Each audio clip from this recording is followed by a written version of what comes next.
안녕하세요. 보나토 김마테오입니다.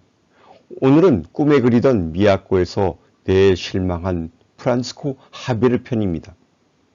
미야코로 향하던 1550년 겨울은 전국시대 일본의 군사적 긴장감이 최고조에 이른 시기였습니다. 아마 프란치스코 하베르의 그 겨울은 지금까지 겪어보지 못했던 추위였습니다. 혹독한 추위와 눈보라, 속을 알 수 없고 가늠할 수 없는 일본인들의 태도가 너무 힘들었지만 하느님을 향한 열정은 하베르 신부의 결심을 바꿀 수가 없었습니다. 추운 겨울 낡은 수도복과 낡은 담요만으로 뼛속같이 파고드는 추위와 끔찍할 정도의 배고픔으로 죽을 고비를 여러 번 넘겼습니다. 발은 퉁퉁 부어올랐고 더 이상 걷지를 못해 쓰러지면서도 완전 낯선 땅에 더 힘든 것은 추위보다 냉혹한 사람들의 차가운 시선이었습니다. 마을 아이들은 뒤를 따라다니며 욕설을 퍼붓고 돌팔매질을 당해야 했습니다. 가고시마나 히라토에서와 달리 일본 사람들은 매우 배타적이며 냉소적으로 하베르 일행을 대했습니다. 야마구치는 가고시마나 히라토에서 보지 못한 거대한 도시에서 깜짝 놀랐습니다. 프란츠코 하베르는 위험을 무릅쓰고 매일 길거리 선교를 하였는데 그 소문이 널리 퍼져 유일하게 한 귀족이 하베르의 가르침에 관심을 갖게 되었습니다. 그 이름은 나이토 다카하루. 나이토 다카하루는 따뜻한 마음으로 음식을 대접하였고 또한 야마구치의 실력자이자 가장 강력한 영주의 아령까지 주선해 주었습니다. 프란츠코 하벨에게는 하나님의 은총의 순간이었을 것입니다. 다카하루의 주선으로 야마구치의 영주 오우치 요시다카를 만났습니다. 오우치 요시다카는 하벨 일행을 환대하였으며 하벨에게 머나먼 항해 이야기와 인도와 유럽에 대한 질문을 하였습니다. 그리고 하베르가 믿는 종교에 대해서도 물었는데 그때 하베르는 일본어로 된 소책자에 있는 우상 숭배에 대한 내용과 자연 이치에 순응하지 않는 죄악을 나열하면서 그런 죄를 지은 사람은 천한 개보다 못하고 아무 생각이 없는 동물과 같다는 표현을 읽고 나가고 있는데 점점 요시다카의 얼굴이 빨개지자 다카하루는 영주가 한마디 하기 전에 하베르 일행을 데리고 나감으로써 영주의 첫 만남은 파국 일보 직전까지 가는 아슬아슬한 장면을 연출하고 말았습니다. 간신히 목숨을 건진 것만이라도 기적이었습니다. 이제 야마구치에서의 더 이상 선교는 불가능했습니다. 1550년 12월 프란츠코 하베르는 성탄절을 며칠 앞두고 야마구치를 급히 떠날 수밖에 없었습니다. 야마구치에서 64km 떨어진 유학군이 항구에서 육로로 이동했을 것입니다. 마침 이 지역에 폭설이 내렸는데 하베르 발에서 난 핏자국을 따라 걸었다는 기록이 남아있을 정도로 그 여정은 험난했습니다. 유학군이 항구에서 다시 배편을 구해 히로시마에서 멀지 않은 미야지마를 거쳐 사카이 항구에 도착했을 것으로 추측됩니다. 사카이에서 일종의 희망을 걸 수 있는 곳은 야마구치 귀족 나이토 다카하루가 추천해준 구도라는 상인뿐이었습니다. 하베르 일행은 야마구치에서 가져온 추천서 한 장을 들고 구도우 집으로 찾아갔습니다. 구도우는 우리와 달리 일면식도 없는 하베르 일행을 환대했고 미야코에서 도움을 청할 수 있는 고니시 유사를 다시 소개해 주었습니다.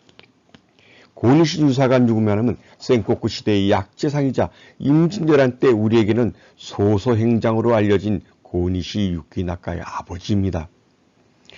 고니시 유사는 센코쿠 시대의 최고의 악당으로 유명한 마츠나가 히사이데의 가톨릭 탄압으로부터 선교사들을 피신시키는 등 그리스탄 사회에서 큰 역할을 맡던 사람이었습니다. 하비에르 일행은 고니시 유사의 환대를 받으며 미야코에 11일간 머물렀습니다. 역경 가운데서도 길에 서서 가난한 이들에게 복음을 전하려 했으나 그때까지 외국인을 본 적이 없는 교토 사람들에게 사제의 모습은 이상하게 비칠 수밖에 없었습니다. 어린 아이들은 들어보지 못한 언어를 듣고는 비웃었으며 야유하고 돌을 던지기까지 하였습니다.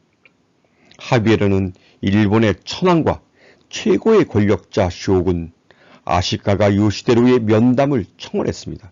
그 당시 아시카가 요시데루는 일본 무로마치 막부의 13대 쇼군으로 12대 쇼군 요시하루의 장남이었습니다. 하비에르 입장에서는 두 사람의 최고 권력자를 만나는 것이 당연한 순서였는지도 모릅니다. 선교 허락을 받기 위해 인도의 포르투갈 총독 가르시아 데사의 편지와 프레이 주왕대 알부키키 주교의 편지를 준비하고 기다렸으나 신하들은 그들을 궁으로 들이지 않았습니다. 이유는 천황에게 바치는 선물이 없었기 때문입니다. 하비에르는 만약의 사고에 대비해서 일본 국왕에게 바칠 진귀한 선물을 모두 히라토에 숨겨 놓았기 때문입니다. 그 당시 미야코의 모습은 그가 상상해 왔던 모습은 없고 1467년부터 10년 동안 이어진 내란을 시작으로 끊임없이 이어온 전쟁의 상처가 아직 아물지 않고 있는 상황이었습니다. 천황이 어디에 있는지도 모를 정도로 미야코는 황폐해 있었고 선교 활동에 대한 승낙을 받을 수 있는 그런 상황도 아니었습니다. 야치로에게서 이야기를 듣고 선교에 큰 기대를 가지고 간 미야코였으나 그의 꿈은 산산조각이 되어버렸습니다. 미야코는 전쟁으로 경내 18만 가오의 절반 가까이가 무너지고 불타없었고 그 당시 센코쿠 시대의 일본에서의 천황은 정치 군사적 실권이 전혀 없고 명목상으로만 존재하는 일종의 상징일 뿐이라는 사실을 하비에르는 그때 깨달았습니다. 아마 이 순간이 선교의 모든 계획이 백지로 돌아가는 순간이었을 것입니다. 프란치스코 하비에르는 이후 11일 동안 미야코에 머물다 철수하기로 결정합니다. 어쩔 수 없이 미야코를 떠나면서 프란치스코 하비에르와 동행한 이들은 함께 벌어져가는 미야코에서 눈을 떼지 못한 채 깊은 슬픔에 잠겨 시편 114장을 기도하면서 그 땅을 떠났다고 합니다. 미야코에서 얻은 수학은 일본의 실권자는 야마구치의 오우치 요시다카라는 사실을 깨달았다는 것입니다.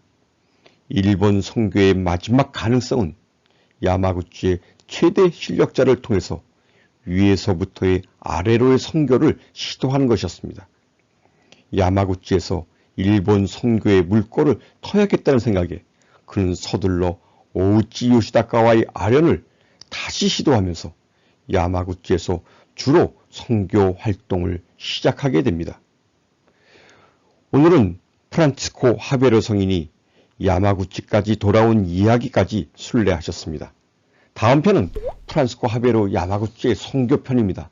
다음 편도 기대해 주시고 여러분이 시청해 주신 일본 교회사 편을 보시고 성지순례를 준비하신다면 풍요로운 순례가 될 것임을 약속드립니다. 좋으셨으면 구독과 좋아요 부탁드립니다. 지금까지 보나투어 김마태였습니다. 감사합니다.